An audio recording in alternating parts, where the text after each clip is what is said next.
Kilo 3ක විතර muscles තියෙන අය එයි ඔබ ගාවට. බොඩි පෙන්නනවාද ආම් කට් ගහගෙන එයි. ඔබට කාර් ලිෆ්ට් එකක් දෙයි. ටිකට් එක ගන්න සල්ලි මදනාම ටිකට් එක ගන්න හෙට එන්න කියයි. දැන් සල්ලි දීලා දැන් දෙන්නේ නැහැ. දෙනවා කියලාද? හෙට එන්න. කොහාටද බ්‍රදර් එන්න ඕනේ? අපේ කාමරේ ගාවට එන්න. ඒ කාමරේට එන්න කිව්වේ නෑනේ. කාමරේ ගාවට එන්න. බ්‍රදර් මං ඇවිල්ලා ඉන්නේ. අපේ සිස්ටර් මං යනවා. සිස්ටර් මාරස් මේ සිස්ටර් යම් ඇතුළට. මම කූල් ඩ්‍රින්ක්ස් එකක් මාරා. පටන් ගන්න විදිහ මම මේ කියන්නේ. ඔබගේ ගෙදරට අනවශ්‍ය පුද්ගලයෙක් එනවා නම් පරිස්සම් වෙන්න. පළවෙනි දවසේ දරුවා වත ගන්න දෙන්නේ. දෙවෙනි දවසේ ටොපියක් අරන් එනවා. තුන්වෙනි දවසේ ටොපිය කන්නේ අම්මා. පරිස්සම් වෙන්න.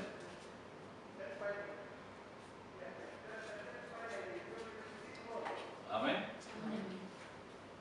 ඒ නිසා දිරාම් 500 වාසිය ලබන්න යන්න එපා කාමර ගන්න. බ්‍රදර් නැත්තම් කමක් නැහැ. මට දෙවියන් වහන්සේ අපයයි. ආමෙන්. දෙවියන් වහන්සේ අපයයි. කමක් නැහැ මම සතිය පරක් වෙලා යන්න. ඊළඟට විකුණලා යන්න එපා. යන්නෙත් ඔයාගේ ස්වාම පුරුෂයා ගාවට වෙන්න ඇති. විවාහයේ සියල්ලන් අතරේ ගෞරව ලබන්න.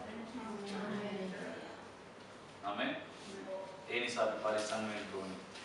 මේ ශරීරයට කියන්නේ නිකන් මේ ශරීරය නෙමෙයි දැන් දෙවියන් වහන්සේගේ උත්තරේ ගියා මගේ අතේ.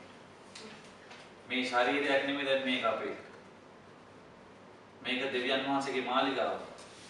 ආමෙන්. බලමු නම් අපි 1 කොරින්ති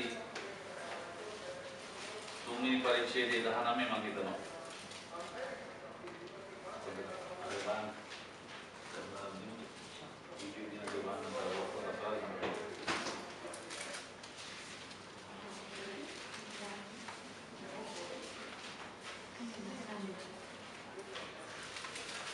Sorry, 16 ha?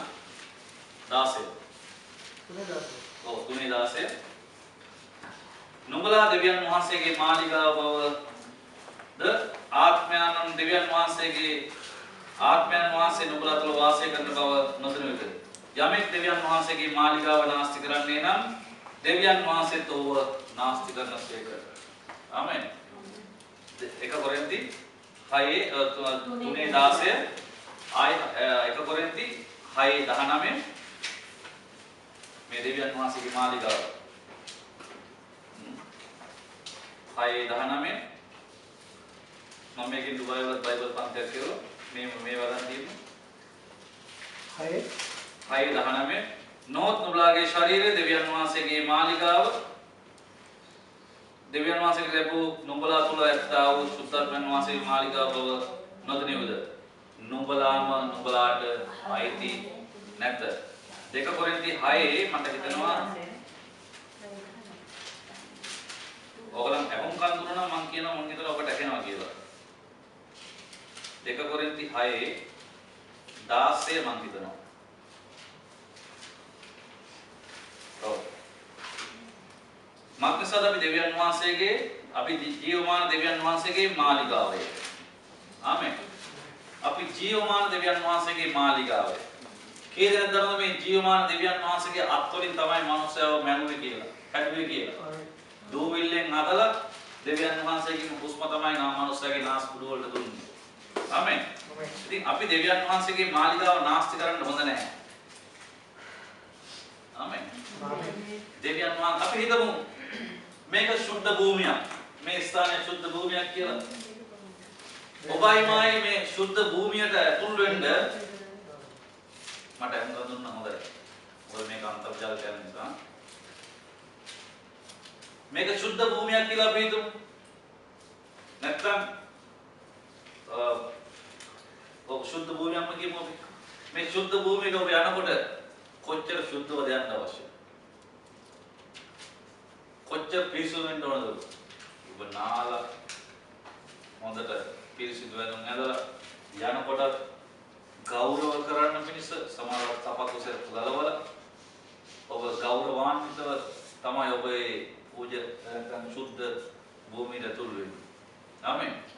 එතකොට දෙවියන් වහන්සේ වාගේ විවාහ ජීවිතේ විවාහ ජීවිතේ සුද්ධ නම් ෂුවර් එකටම උන්වහන්සේගේ මාලිගාව බවට පත් වෙනවා වාගේ ජීවිතේ. ආමෙන්.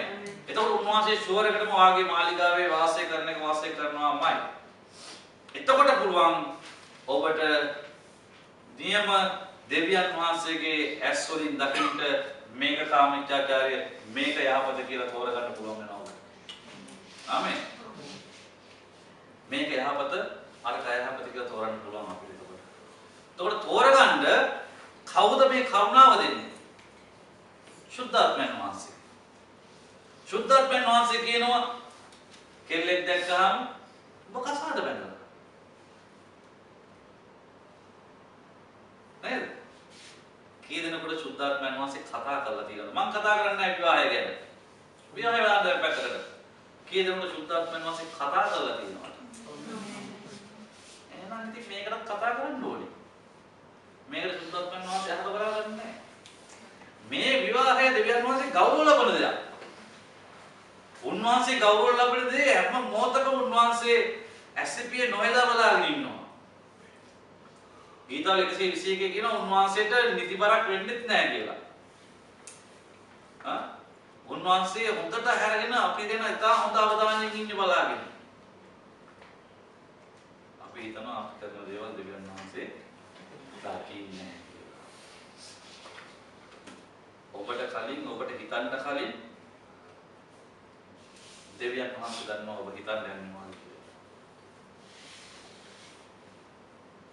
ඔබගේ ඇඟට වැහි පොද වැටුණාට පස්සේ තමයි දැනෙන්නේ ඔන්න වහිනවා කියලා. නේද?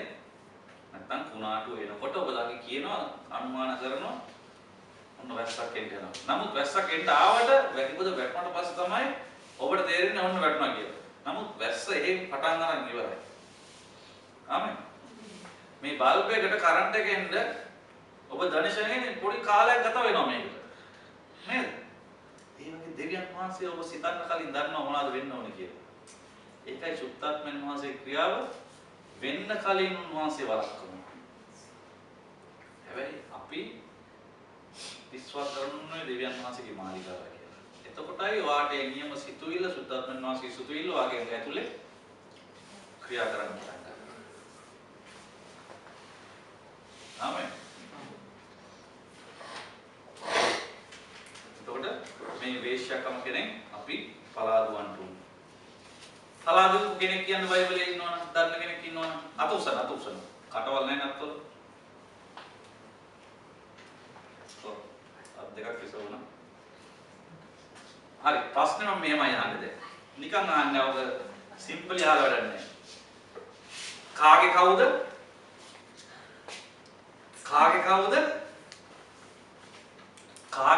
කාගේ භාර්යාවද? කවුද? සිම්පල් යවුවොත් මේක වටිනාකමක් නැහැ. මේක එච්චර වටිනා දැන් අතොසන්න බලන්න. කාගේ කවුද? කවුද දිව්වේ? කාගේ පුත්‍රයාද? අතොසන්න නැතෝ. ආගියන් Yakub Gupta, Yosef. Misriagi Paul. විසරේ මට වැඩ නම ඕනේ. Jyotipat. Jyotipat. ඕකේ. හරි. අපොතන දෙන්නකෝ. හalleluya.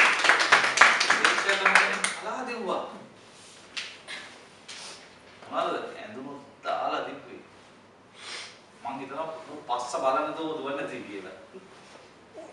පස්ස බලන්න දුවන්නේ. දුවලා බලන්න.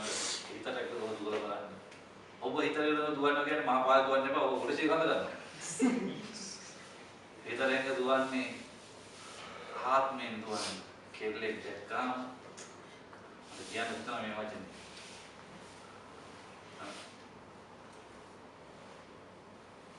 හරි. මරු මොකක් හරි භාණ්ඩයක් කැඩුනාම කියන්නේ මොකක්ද? මම නෙමෙයි කිව්වේ. කෙල්ලෙක් දැක්කාම ඔක තමයි කියන්නේ. නෑ මේ මනුස්සයා සම්පූර්ණ මිනිස්සෙක් කැලලක් වෙන්නේ කොහොමද?